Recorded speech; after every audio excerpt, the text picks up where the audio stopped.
शिवलिंग पर बेलपत्र चढ़ाना, जल चढ़ाना, इसका भी एक नियम होता है कि शंकर जी पे शिवलिंग पर जल कहाँ चढ़ाया जाता है। सबसे पहला जल अगर शंकर जी को चढ़ाने जा रहे हो तो शंकर जी के जो चरण है, जहां से पानी नीचे गिरता है, उसके सीधे वाले भाग पर, अपने हाथ का सीधा भाग, वहां जल चढ़ाओ। फिर जहां लेफ्ट भाग है वहां जल चढ़ाओ। जहां शंकर भगवान का शिवलिंग रखा हुआ है, तीसरे नंबर का जल वहां चढ़ाना चाहिए। चौथे नंबर का जल भगवान शंकर के शिवलिंग पर चढ़ाना चाहिए।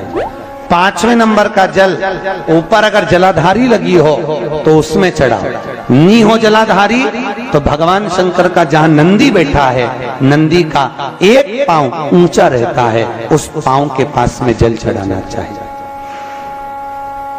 पांव जल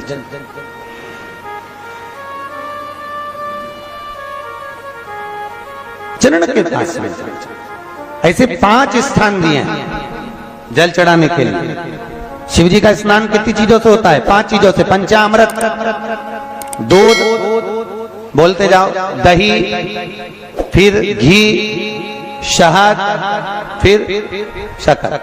ये 5 चीजों का प्रमाण क्या है? शास्त्र कहता है दूध चढ़ाने से घर में संतान की वृद्धि होती है।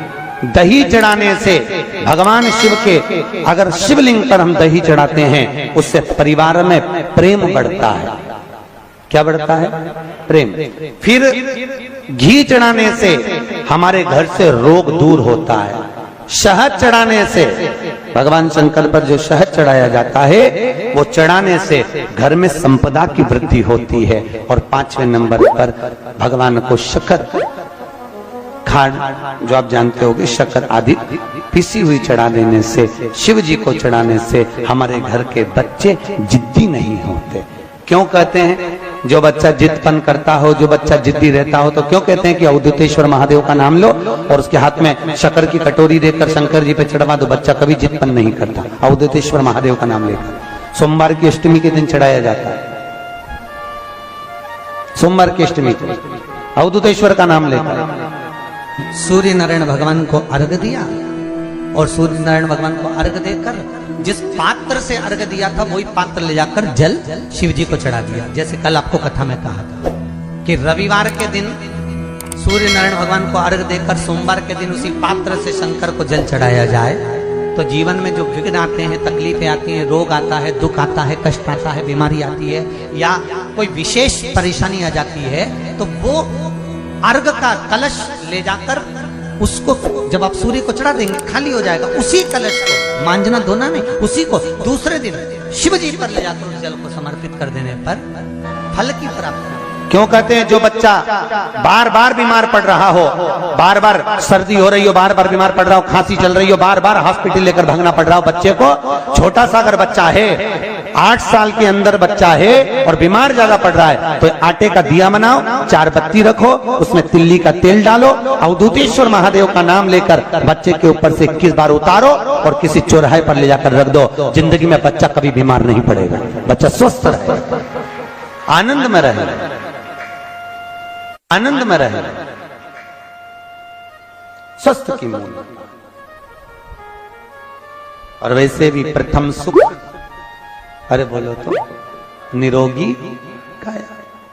घर का प्रथम सुख निरोगी काया। व्यक्ति अगर धन की मूलता नहीं है, साहब पैसा अपनी जगह पर है, फिर निवेदन करता हूं, धन अपनी जगह पर पड़ा है, सबसे पहला है परिवार में सब स्वस्थ रहें, सर्वे भवन्तु। कभी दुख की घड़ी चल रही है, कभी समस्या चल रही है, तकलीफ चल रही है, रोग चल रहा है, बीमारी चल रही है, कष्ट बहुत है, तो उसके दरवाजे पर जाकर इस माथे को थोड़ा सा झुका लो।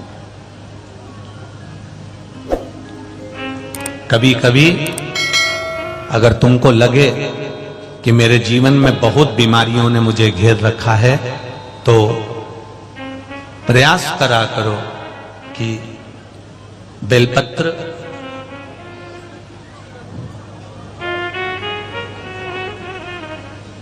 जो ये बेलपत्र होती है, इस बेलपत्र की जो ये डंडी होती है, इस बेलपत्र को अशोक सुंदरी वाली जो जगह होती है वहां पर इसका चढ़ाकर डंडी का जो भाग है वो शिवलिंग की ओर हो जाए और यहीं से जल चढ़ाते चढ़ाते चढ़ाते चढ़ाते अशोक सुंदरी से जल चढ़ाते चढ़ाते ओमकार जैसा, ओमकार जब हम अशोक सुंदरी से चालू करेंगे तो वो जल पहले गणेश जी के पास जाएगा, फिर वापिस अशोक सुंदरी के पास आएगा, अशोक सुंदरी से कार्तिकेय के पास जाएगा, कार्तिकेय से महादेव के पास जाएगा।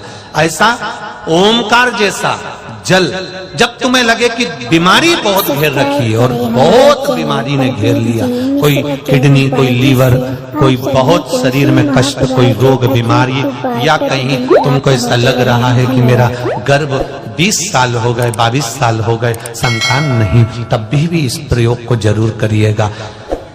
डंडी का मुख शिवलिंग की ओर, पत्ती का मुख अशोक सुंदरी की ओर, जल चढ़ाते समय अशोक सुंदरी से धार चालू कर कर गणेश जी पर, गणेश जी मालूम है ना सबको कहां गणेश जी होते हैं, कहां कार्तिकेय होते हैं, एक बार समझ लो उसको भी अच्छे से।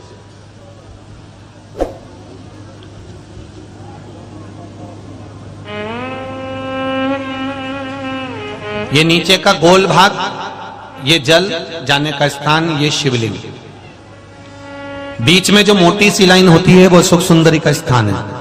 शंकर जी के राइट में जहां से पानी नीचे गिरता है उसके कोने पर गणेश जी का स्थान, इधर कार्तिकेय का स्थान। ये शिवलिंग, ये जो गोल भाग है ये माता पार्वती जी का हस्त कमल है। ऊपर से जो बूंद बूंद जल कलश में से गिरता है वो शंकर भगवान की 5 लड़कियां, जया, विषहरा, शामरीवारी, दौतली और देव, ये शिव जी की 5 लड़कियां ऊपर से जल की बूंद गिराती हैं। हम जब भी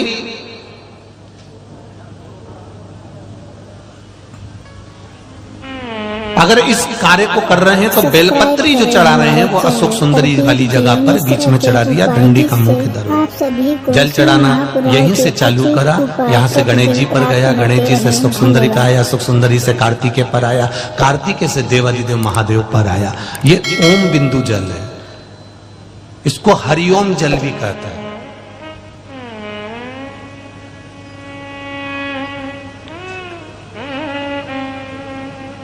उज्जैन महाकाल में भगवान शंकर को सुबेरे सुबेरे सबसे पहला जो जल चढ़ता है वो हरिओम जल चढ़ता है। आप कभी भी उज्जैन वालों से जाकर पूछना,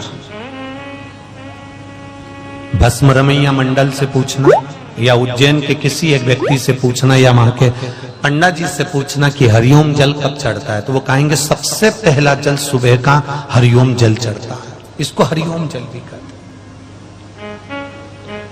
ये रोग निवारण के लिए। घर में गंगा जल है तो एक प्रयास करके देखिएगा, कोई कार्य के लिए आप जा रहे हैं और वो कार्य अटक रहा है, नहीं हो रहा, बहुत प्रयास कर लिया आपने, होना ही चाहिए।